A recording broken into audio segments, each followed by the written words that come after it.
wrestlers towards the audience, the fans. What have you learned the most that you're using for All In and for Starrcast?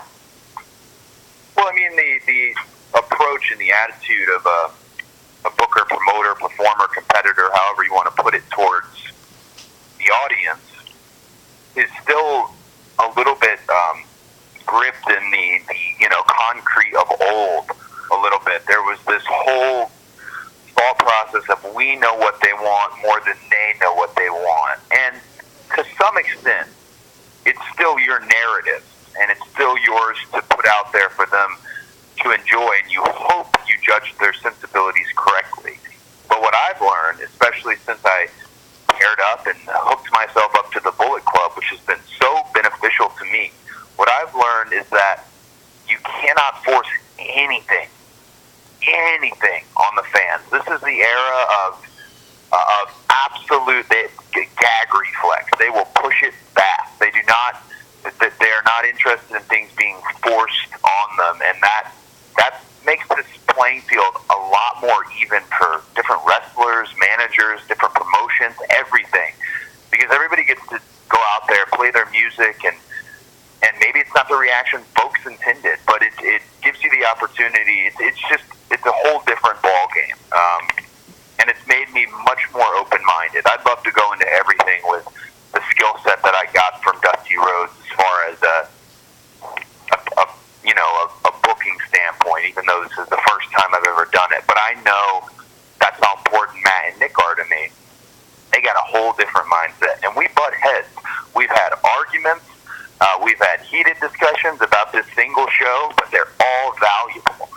They're all valuable to pretty much, I don't know who said it on this call, it might have been Eric Bischoff, who's a genius himself. We're trying to give you a buffet where everybody finds something that they like. Thank you, Cody. We'll go to... You may now ask your question. 954 number, you have a question for Cody?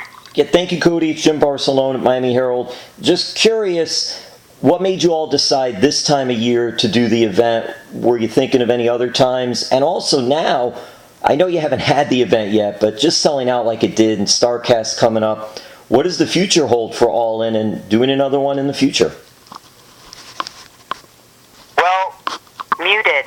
when it came to the planning of the time of this event, it's actually funny. We were in the Osaka Regional Airport in Japan, and we were headed back to Haneda, the main airport, to go back to the United States. We were with the Assistant Talent Relations VP, or whatever his title is, at New Japan Pro Wrestling, and we were talking about, would we be able to have this guy for this date? If we did this, could we get this guy? What do you think? And we literally threw down multiple calendars on the floor.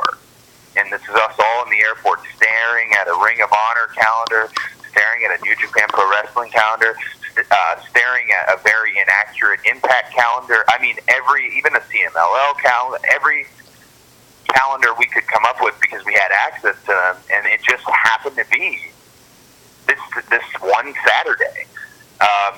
And Chicago seemed like a place that everybody could get to easily because of being, one of the more accessible places in the U.S. airport-wise, and also, regionally, so it worked out. Once we hit that, it stuck. We couldn't move from that. There's a lot of moving parts with the other companies. As far as what's next, I really wish I could answer. A lot has happened in the last few weeks. A lot of discussions about the future. One thing that's special about this, and I have to be rather cagey in answering, one thing that's special about this group is we have verbally committed to each other. And I don't know if that's ever been done in the history of wrestling, where I verbally committed to the Bucks, Kenny Omega, Hangman Page. There's this verbal commitment that the next step we take, because it's no secret, our contracts are all up. What happens next? The next step we take, we're going to take together, and we're going to take it as a family. So it could be the dumbest move ever. Wrestling is kind of shady business, or it could be what my gut